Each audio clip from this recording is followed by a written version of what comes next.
Thank you once again. Good morning, everyone. My name is Mamta Siwakoti. I'm a lawyer, a digital right activist, and also a sort of a social media influencer based in Nepal. I'm also a fellow for APRIGF 2023, and I will be your moderator for the session. This fine morning, we will be engaging in a conversation on AI and emerging technologies.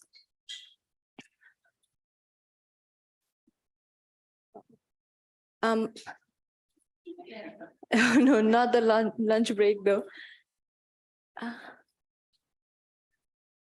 I cannot really go forward with this. Yeah. So AI and emerging technologies in Asia Pacific perspective, assessing the ethics behind it. And joining me today in this panel, we have some of the most dedicated and brilliant minds who have been tirelessly working in ensuring ethical AI in their respective regions. Yeah, so this is my introduction. Following as panelist, we have Ms. Remshay Ahmed from Pakistan. She's a communication and advocacy officer at Innovation for Change on Artificial Intelligence and Human Rights. She's advocating for South Asian female perspective and most recently has taken up research to hold governments and corporations in the region accountable for continued human rights abuses in AI. Further, we have Professor Choi joining us all the way from South Korea. He's a legal scholar specialized in technology policy, governing emerging technologies and intellectual property. He has been representing South Korea's internet community at national regional initiatives moderated by the IGF Secretariat of UN. He founded a nonprofit, the Global Poverty Public Awareness Project, inspired by Access to Knowledge Initiative. And he currently participates in IEEE Standards Working Group Algorithmic Bias Consideration and writes articles on AI ethics and governance, data ethics, among others. Further, we have Ms. Yajaswi. She is joining us a little closer to home from Sydney, and she is pursuing masters in University of Sydney. She has been a human rights activist for the past 7 years and has engaged in diverse works in UN Women, Youth Gender Activism, US Embassy Youth Council, Youth Congress Nepal, among others. Further, we have Mr. Arzak Khan, again, joining us at probably around 4 a.m. from his home in Pakistan. So he's the South Asian lead for Innovation for Change, and he's the Global South-centric expert on AI and internet governance and founder of the Center for AI and Human Rights at the Innovation for Change Network. His work focuses on civic technologies for countering shrinking civic spaces. And last, but definitely not the least, Ms. Shradha Pandey. She's a fellow in APRIGF 2023. She's also a lawyer and digital right activist from India. And she has been an active member of Internet Society, Internet Governance Forum, International Telecommunication Union, APNIC, among others. She has a very diverse background as well. So in this span of 60 minutes, our panel of esteemed experts will explore the multifaceted dimensions of AI in Asia-Pacific context. This discussion will unravel intricate thread encompassing affordability, accessibility, inclusivity, data sovereignty, and human rights in the development and application of AI technologies. Our 5 distinguished speakers will embark on a journey of insights, sharing their perspective on the challenges and opportunities that AI innovation presents, particularly in developing countries. So now let me quickly walk you through the structure of our session. So for the first 15 minutes, we'll have opening statement from each of our speakers. And following that, our panel discussion will start, which has been divided into 3 different important segments of responsible AI in Asia Pacific. So first, we will discuss affordability, accessibility, and inclusivity. Following that, ethical consideration and human rights. Following that, data sovereignty. And then we will discuss a little on what can the possible way ahead be. So after that, we will go on with a quick question answer depending on the time that we have left. So without further ado, I hand the floor over to our speakers. The sequence will be Ms. Ahmed, Professor Choi, Ms. Rai, Mr. Khan, and Ms. Pandey. So I now yield the floor to Ms. Remshay Ahmed. Hi, everyone. I'm really happy to be here. I'm joining all the way from Pakistan. Thank you so much for the lovely introduction, Mamta, and for putting together this wonderful panel with esteemed speakers today. I'm Remshay Ahmed. You can call me Rems if it's easier to pronounce. I'm the Communications and Advocacy Officer at Innovation for Change South Asia Hub, where I'm working to address civic space challenges in the region by collaborating with journalists, activists, and human rights defenders from the entire region. Personally, I'm passionate about mainstreaming a consolidated South Asian perspective by working closely with feminists and youth groups, journalists, and human rights defenders in exile for the preservation of fundamental human rights. However, today we will be talking about the artificial intelligence landscape in South Asia and trying to understand the challenges as well as the opportunities to harness going further. When we talk about human rights, we need to incorporate digital rights as well so we can adopt a holistic view of all challenges facing humanity today. These days, there is a lot of conversation surrounding artificial intelligence and how, in its current form, where it is largely unregulated, it can adversely transform our accepted rules and dictums of fundamental human rights. Unregulated and unethical artificial intelligence, which does not incorporate the underlying ethos of humanity, is the most powerful weapon today. Being deployed by governments and corporations, it can pose risks for citizens, such as surveillance, tracking movements, and predicting human behavior through repeated observations, which create big data, which, when fed to AI driven tools, produce automated policy mechanisms that are far from human conscience, emotion, and needs. Therefore, the conversation around AI in this day and age needs to focus on ethics and regulation. While governments and corporations across the world are hasting towards adopting AI assisted tools, there is a need for academia to help us understand the direction we need to take to ensure this modern technology helps the human race rather than posing potential risk. For this, we need to pause and observe and see how AI is redefining our world, collect our own data, and advocate for it until our campaigning is turned into advocacy, which is then developed into policy mechanisms that are accepted across the world, especially global south. In South Asia, which I will be talking about specifically today, we have observed that the governments and security apparatus are rapidly using AI assisted tools to track and control movements of journalists, activists, and human rights defenders, control and eliminate voices of dissent, control public opinion, and election outcomes. As more communities are getting online with very little to no digital literacy, there is a risk of exposing many South Asian communities to tracking, surveillance, disinformation ecosystems. Moreover, with the governance systems, there is no knowing exactly how citizens' right to privacy, information, access to fundamental rights will be adversely impacted.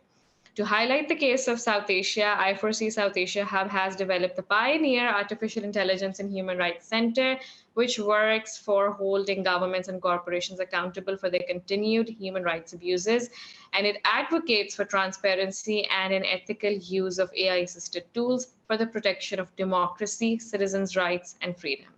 We believe that civic tech initiatives can help address civic space challenges of modern times in the digital realm. Thank you.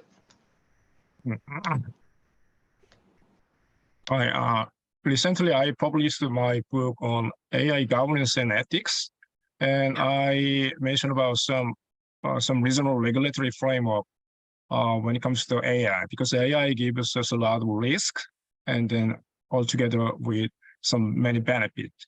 But from the perspective of the Asian Pacific, we have not much discussion about it, and I believe this workshop in APL IGF is very much meaningful and very precious. And I have experienced that when I provide consulting to the several companies, they are very much into some benefit of the AI. But when I went to Rwanda, University of Rwanda, last month, I realized that, wow, there's the biggest gap between global South and global North. And then I believe Asian Pacific is kind of the global South if we discuss about some very not much developed several countries in East Asia. And I personally come to believe that some productive discussion about how we can handle the AI implication to the impact in terms of the impact of the Asia Pacific is very important. And today I'm going to discuss about some data sovereignty. Data sovereignty is very important, and because it depends on the policy. Should we become some user of the AI, or should I be a product of AI? Because AI large language model usually suck up all data of every individuals, and then so that they can make some good service. But did we ask ourselves that? Did we agree with this? No, not many people consciously agree with some data alone. So data providing of their personal information. That's why we are very much concerned about some data sovereignty, especially in Asian perspective. And then second point is the affordability. Affordability is very important. And then because many rural, very not much productive, very poor countries, not much affordable to buy or use some AI tools, but they never realize that yet. But it's going to be problems soon. Thank you.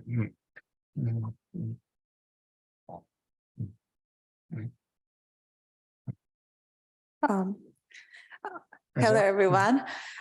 So firstly, I definitely would want to acknowledge the traditional owners and custodians of the land we are here today and pay my respect to the elders past, present, and emerging. So when we talk about AI, there definitely are different perspectives, and as AI itself is a multifaceted subject, we have responsibilities. Each one of us has different understanding and responsibilities towards AI. While my fellow members here are lawyers, activists, researchers, I speak mostly from the direction of a human rights activist and the perspective of sustainability as a whole. So I believe that there are in extremes, there are two different voices that are coming up, like Geoffrey Hinton, the father of AI itself, are talking about the doomsday that AI might bring and how AI might actually harm the entire human race. But there are also perspectives where people say these are just to make people more aware and as well as sell AI overall. So I kind of am between, or believe both aspects, but it's our responsibility to understand as well as create policies and know who are liable for all these and actually act towards the possible solutions towards AI.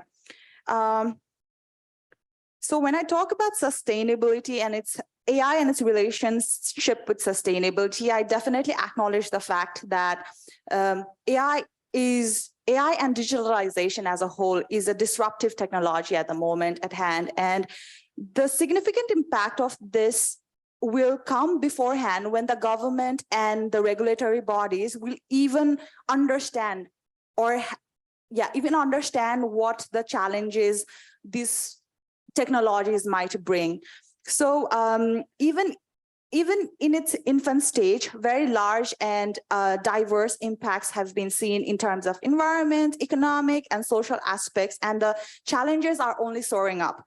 But with this, we definitely should recognize the possibilities that AI is bringing with us, and it is important that government, the investors, the policymakers, and large institutions who are actually responsible for regulating these bodies should be liable and should be mindful about the possibilities of AI to create a sustainable world. So lately, digitalization and AI has been widely discussed. And on one hand, it is evident that AI is creating sustainability and supporting many sustainable development goals. To name specifically, it's reducing poverty, the SDG 1, it's helping SDG 7, affordable and clean energy, it's helping SDG 11, sustainable cities. But on the other hand, we are all aware of the problems that AI is bringing regarding the job descriptions that it's changing. And like Professor Choi said, it's a multifaceted and an issue which do not stand alone. So when we have people who already have limited job skills and AI is marking the standard high for any job descriptions, then this discrimination and inequality is definitely going to be higher in upcoming future. So with this prospect and consequences of digitalization, I especially hold the policymakers and investors of AI to be most responsible and liable for the good as well as possible betterment of the world.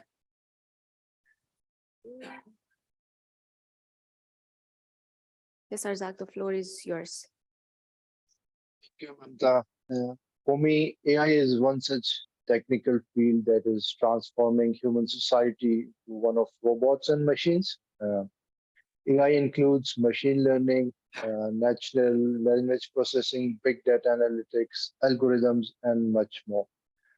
However, as human intelligence is marked by intrinsic biases in decision making, we are already seeing that such characteristics can also be found in most of the AI products that work with human-created intelligences.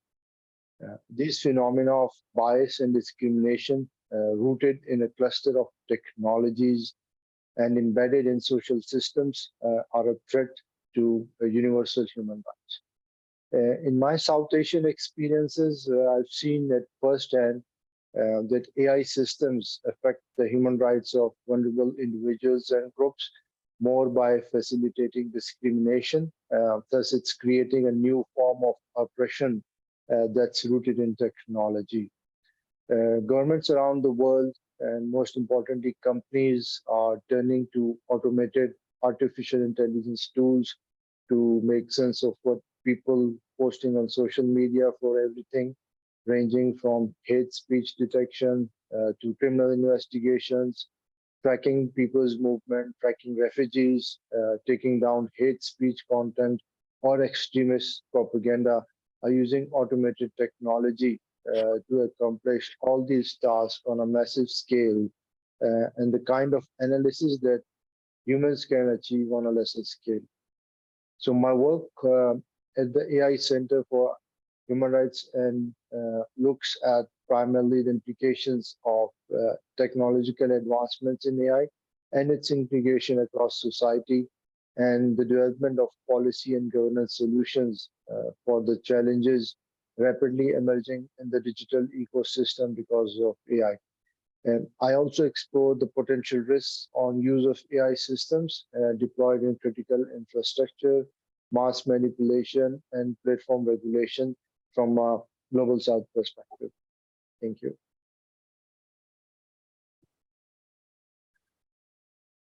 Hi, everybody. It's wonderful to see such esteemed speakers speak about what their understanding and what their evaluation of AI and its role in innovation has been.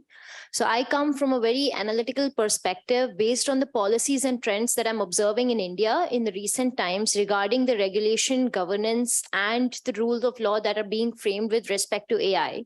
So in 2022 alone, the revenue generated through artificial intelligence in India was over 12 billion US dollars. And that is a substantial number.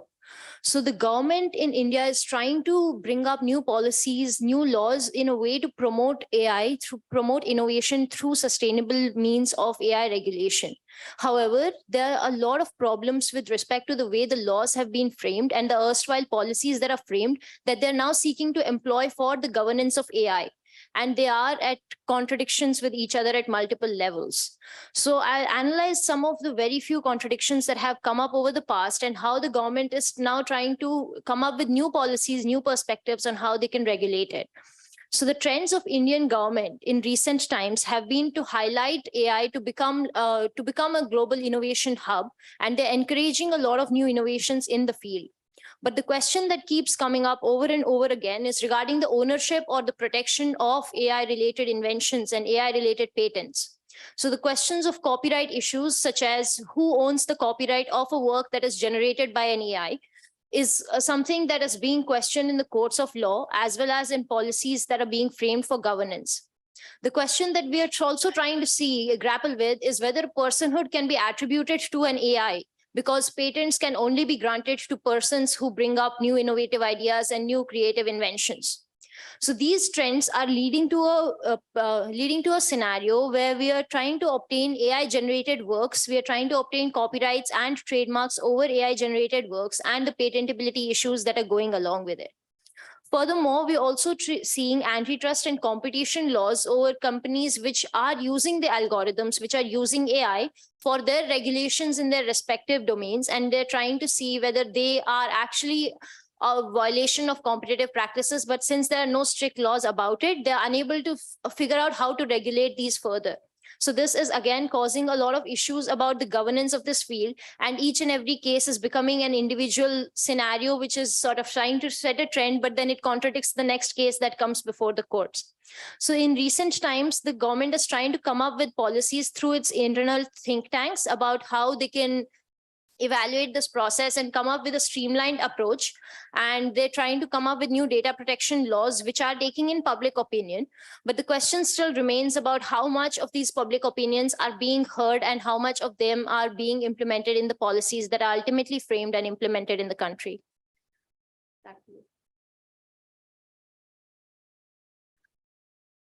Thank you, panelists. So a session before this, we discussed on whether we are ready for AI.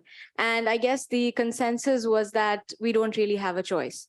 The fact is that AI is going to proliferate. It is actually proliferating. And the fact that we are all here working on its regulation means that we have a chance. We stand at the threshold of deciding whether it is going towards a responsible pathway or if it is going towards big companies, private entities, like it generally happens, just widening the digital divide as we go. So in this perspective, let us now hear again from Professor Choi how we can make AI more inclusive and what strategies can we adopt to increase the participation of underrepresented groups such as minorities and women in the less economically developed areas in both AI research, large language model, and the development of AI applications in Asia Pacific region. Over to you, Professor.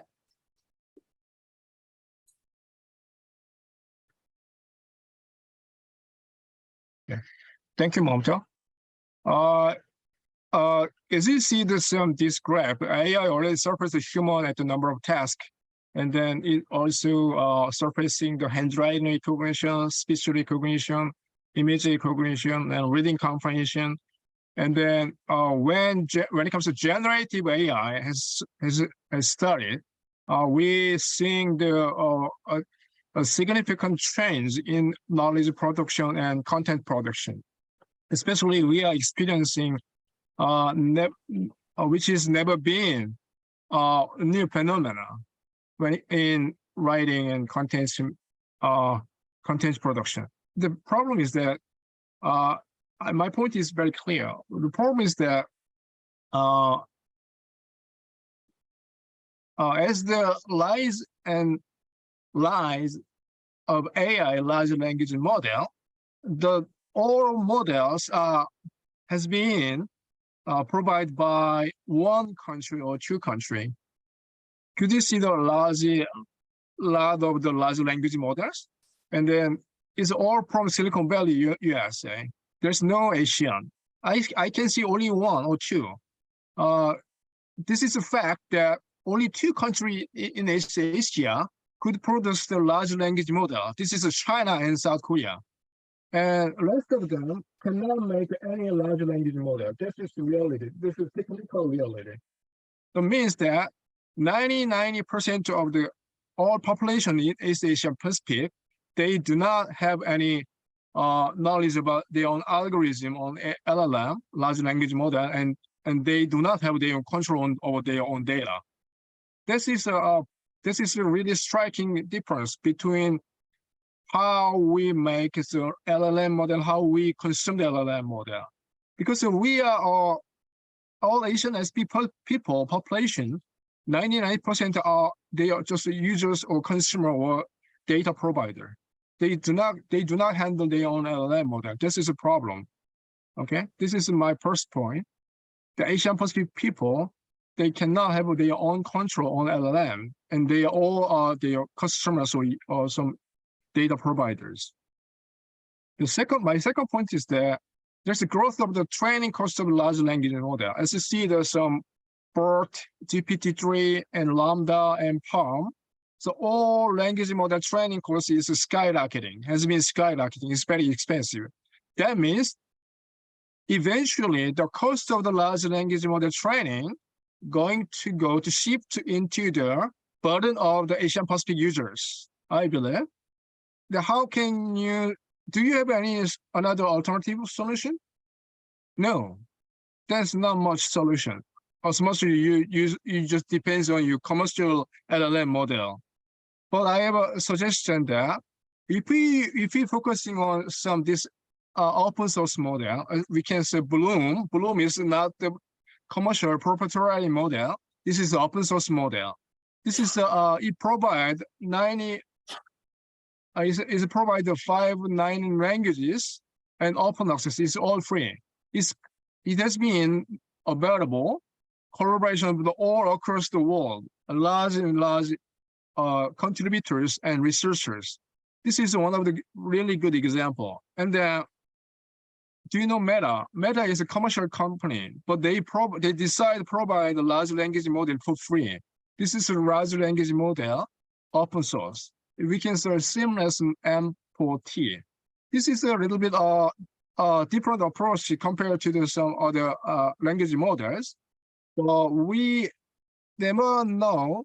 We do not heard that much about open source model. That's why I very stress on. I'd like to put emphasis on the knowledge of open source LLM is very important in Asia Pacific. Yeah, that's enough. And then my point. Can I wrap up my point when it comes to segment number 1? Affordability very much linked to the cost of the LLM model training. But from now on, at this moment, the accessibility of the LLM model relatively very cheap because OpenAI decide to cutting down their cost of access very cheap. But after several years later, if they secure on their market domination in Asia Pacific, they're going to increase their own some access to the LLM model cost. It's going to be a lot of burden to the Asian Pacific people, especially in also including the global South. Yeah. But as much as we just I saw many media coverage. They are really fascinated by technological development, OpenAI, GPT-4, GPT-3, and any of things. But we never know that the other side of the technology development, there's also open source. For technology media, they never talk about that much about open source because all LLM model should go to the commercial.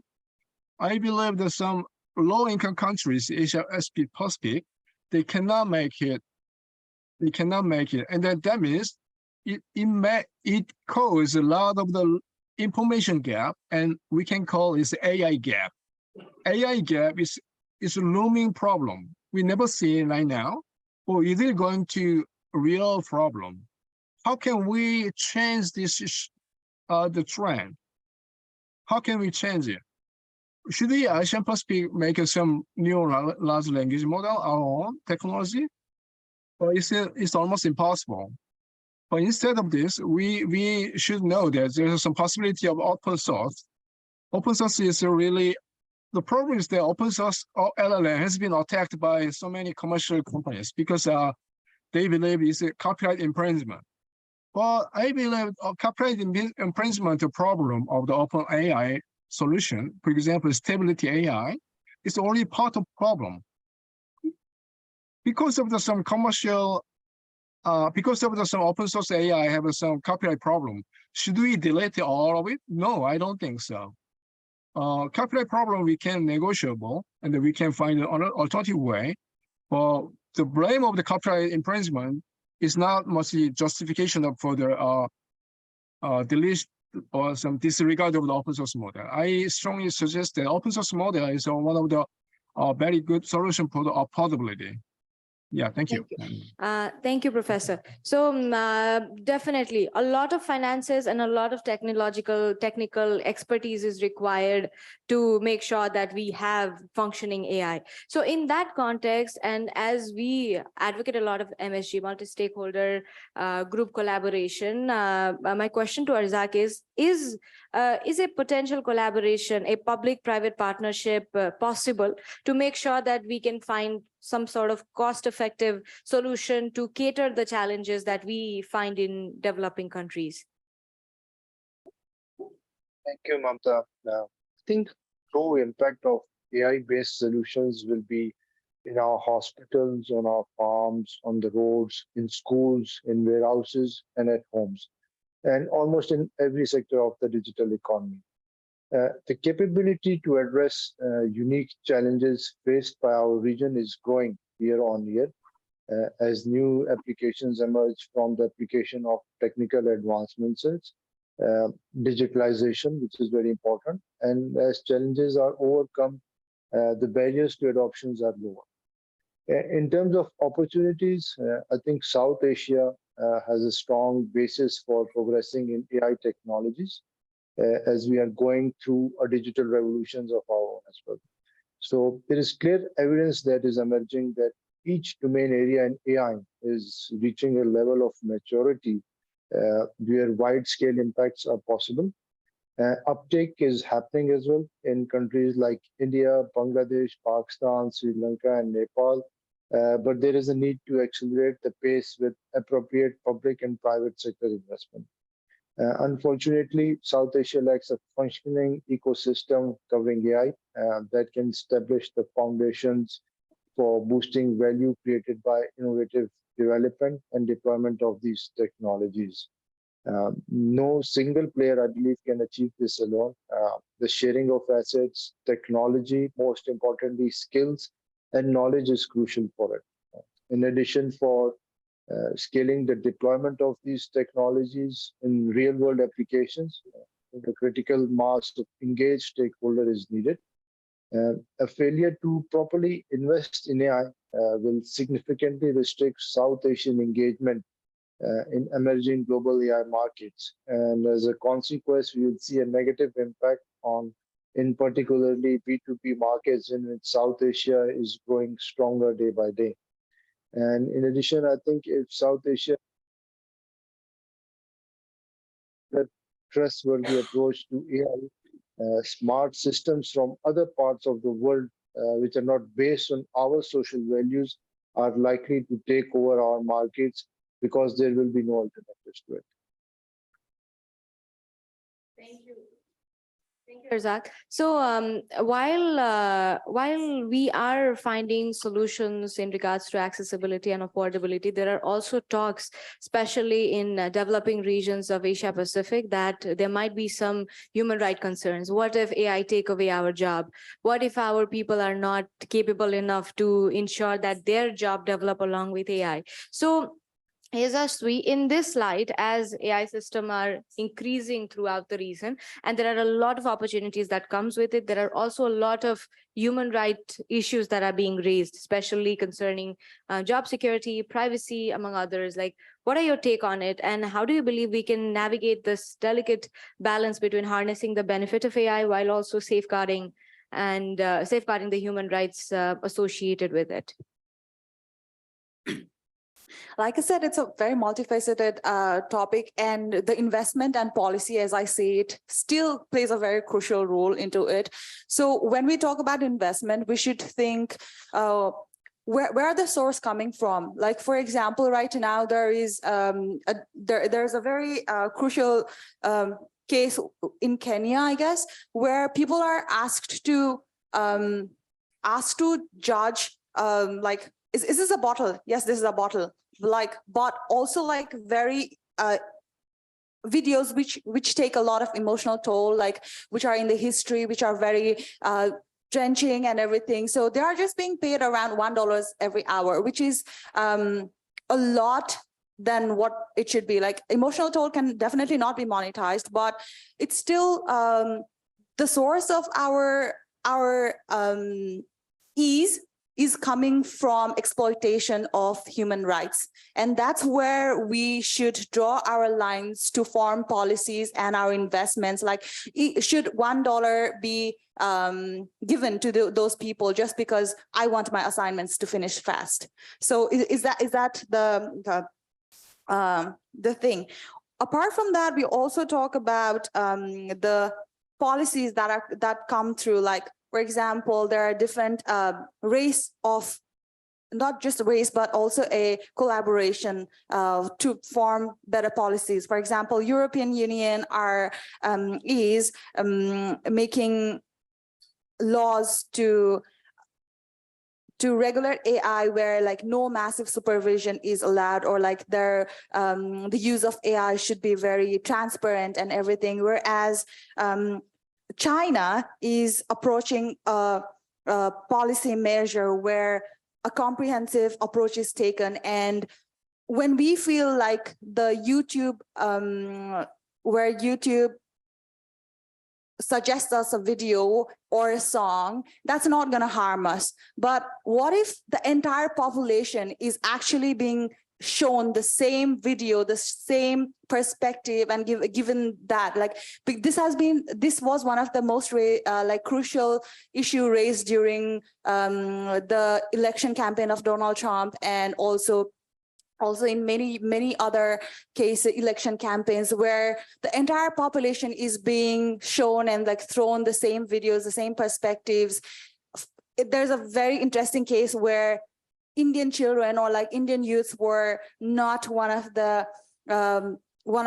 audience of many election campaigns because of the societal and like the societal reasons that they just listen to their parents while voting instead of voting liberally. So all these cases come together to make AI policies more convincing, but also in terms of where it should be fitted the most and according to the need of society.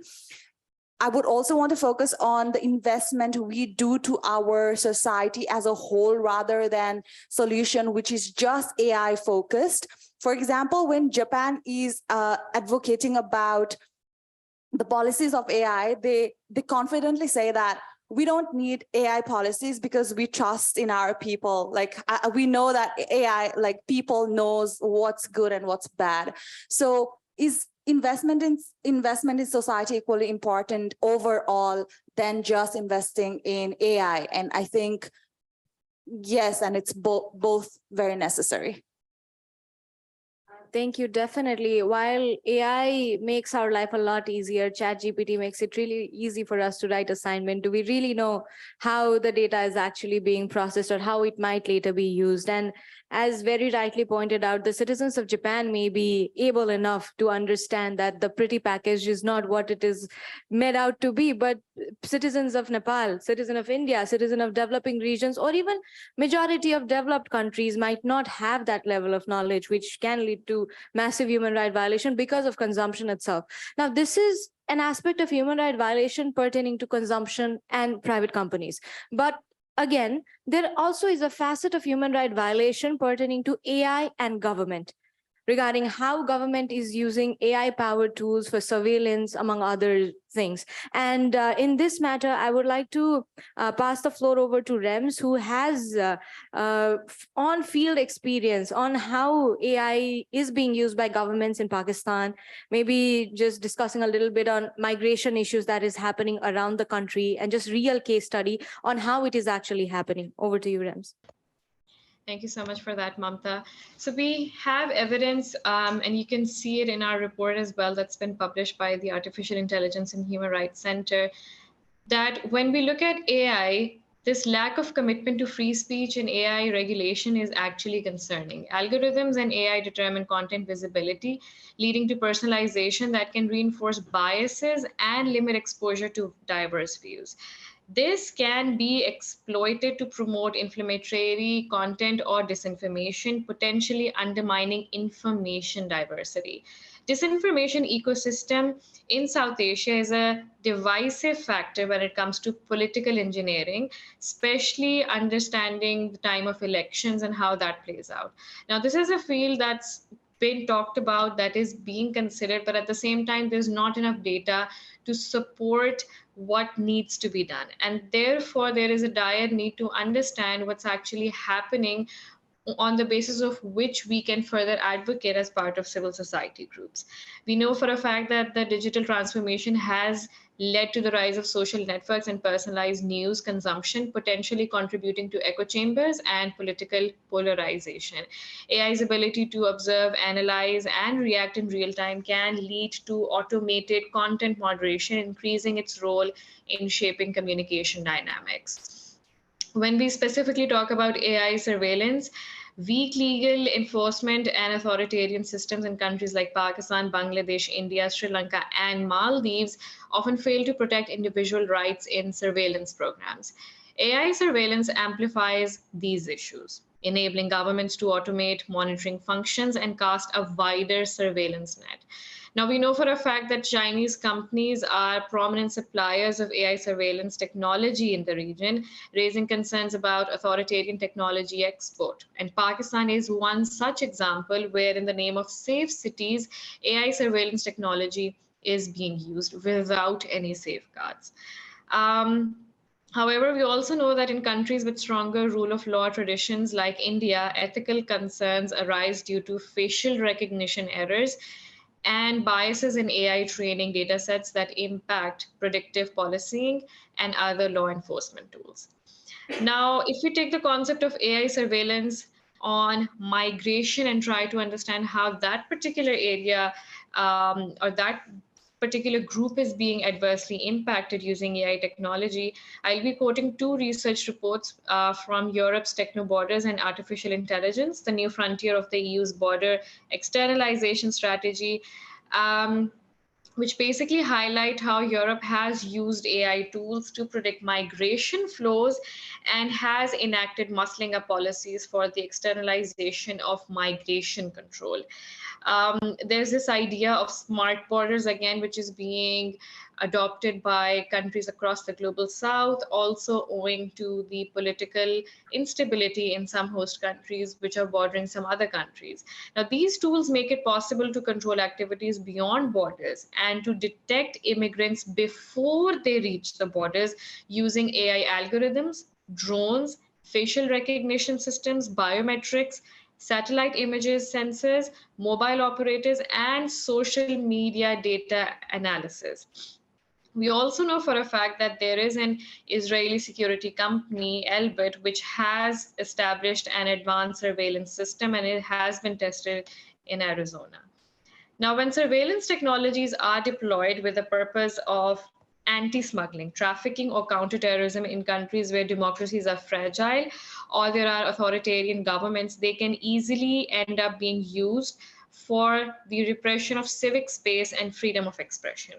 What is being sold as tools to curb migration flows could actually be used to reinforce the security apparatus of the repressive governments, which can in turn fuel instability in the region. Examples of these are Africa and the Middle East, and this has been deployed by European countries for a very long time.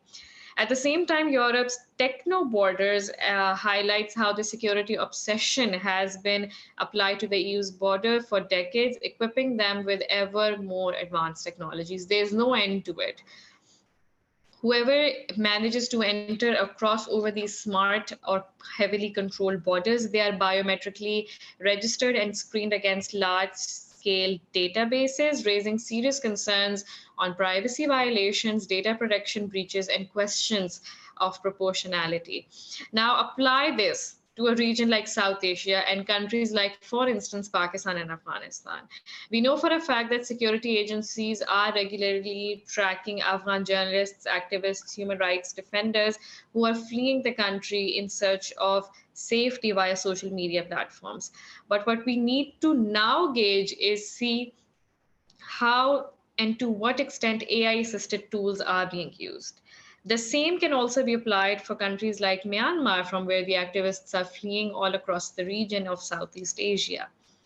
The use of automated risk assessment and profiling systems during migration procedures is a dangerous practice because it poses a serious threat to the right to non-discrimination, both directly and indirectly. Such systems by nature violate the right to non-discrimination in the migration context insofar as they codify assumptions about the link between personal data and characteristics with particular risks. People are no longer judged on individual behavior or on factors within their control, but rather by predetermined characteristics such as nationality. This is the very essence of what non-discrimination law seeks to prevent and prohibit. The entire process of algorithmic profiling also infringes a number of subsequent fundamental rights, which include the right to privacy and family life, the right to personal data protection, the right to a fair trial, and the presumption of innocence, as well as the right to an effective remedy. The challenge for these people living in exile or for people who fled in search of a new home is that however we're feeding the data into the system, we do not know how it is being manipulated and how it is being automated. And on the basis of these data sets, when it is incorporated into policy mechanisms, what we will see is that the countries are actually going to be muscling up against migrants, and these migrants will have nowhere to go. We need to create a world that is empathetic, and AI is not doing that. But at the same time, we also need to understand that AI is replicating the data sets, the big data that it has, it's using that to create something. So maybe our opportunity lies in understanding how these big data sets are being collected, put a lot of human emotion, intellect into it, which again, AI does not have. That's something that we can harness. And on the basis of that, our policy mechanisms should work. It shouldn't be the other way around. It shouldn't be a computer dictating us how our policies would work, how we can make the world a better place. Thank you. Thank you. Thank you, Rems. Definitely, it's a very nuanced area. And in developing countries, even the most developed areas do not have effective laws. And when it comes to areas such as AI, the government themselves are in dilemma in regards to what actually can be implemented and how can it be implemented. Now, while the general data protection regulation has set a global benchmark for how data protection, privacy, harvesting, etc., can be conducted, it has stipulated principles such as lawfulness, fairness, and transparency. However, in many South Asia and Southeast Asian countries, that is a far cry from reality. Coming from a legal fraternity in Nepal myself, we do have privacy-related act and regulation, but then there are rarely mechanisms that actually defines what consent actually is, how can you actually go about getting consent in regards to data. So a lot of technical aspect relating to it. So we will be wrapping up the session with a final question to Shradha in regards to what her thoughts are in regards to legal development on data in India. And then we will open the floor for questions. I don't think we have the time for that, so I'm going to keep it very short.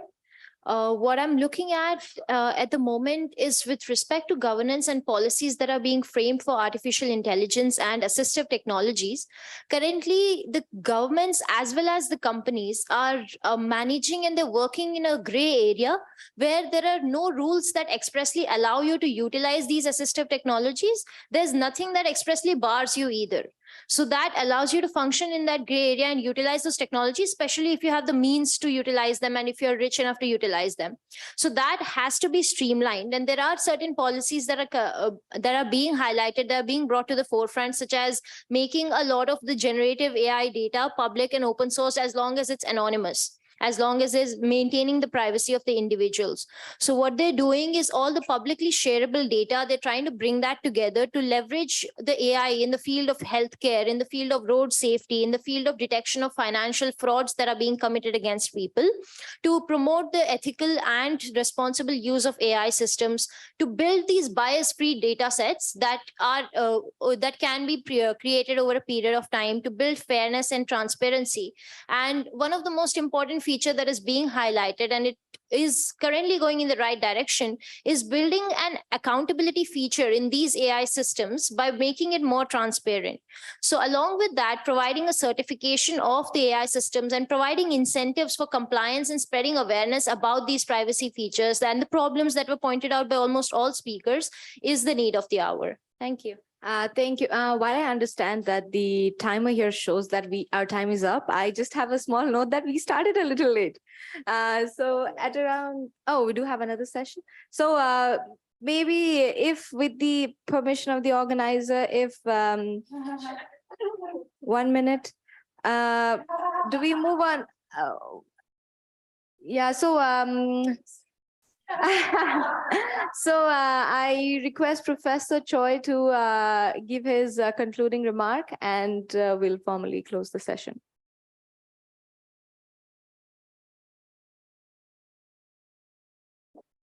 Recording stopped. Yeah, thank you so much. When it comes to data sovereignty, I should tell you, we should remember that the data sovereignty is the first step to the AI sovereignty. I believe the Asian Pacific region, usually a consumer of the AI platform, but we need to find out a way to secure our data sovereignty. When it comes to data sovereignty, this is AI sovereignty consists of two segments. First is the data sovereignty. Second is non-dependent technology access. When it comes to non-dependent technology access, it should be open source. Recording in progress. And data sovereignty means that we should follow the way of the GDPR, European Data Protection Regulation. Is already spread all over the world. South Korea and Japan already adopted this. But could you see this map? Now all countries in Asia Pacific, they do not adopt it. They did not adopt the European GDPR privacy regulation. That means Asian Pacific region should secure their sovereignty with their privacy rule, and privacy law will define which data should go there, or which one should not go there. This is very important. The way I'd like to make most of this place to stress that your country, your policymakers should think about data sovereignty is very important, because you're not product of the AI. You should be a responsible AI innovator and user. Thank you so much. Thank you, Professor. Thank you, everyone. And I end the session by saying that we are very thankful, and we only took around 50 minutes, just a point. And yeah, we could definitely reach out to us. And if you want contact information of any speakers, it is right there in the website. Thank you.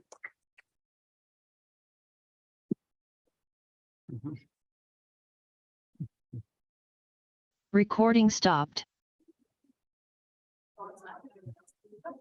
Great. Thank you so much for wonderful insights, everyone. Really happy to be here and share this space with you all. Take care. Bye. And Lems, thank you. I appreciate your commitment. I like yours. And we better have another chance to discuss about this, because 1 hour is too short. And I have a lot of content that never represent you. But it's a really meaningful approach. Thank you. I'm glad to see you here. Great. Yeah, likewise. Let's connect, and then we'll take it forward and see what more we can do together. Yeah, if you email me, I'll definitely get back to you. Yeah. Okay, great. Thank you. I'll do that right away. Have a nice day. Bye-bye. Take care. Okay, bye-bye. And bye, Kristen. Yeah.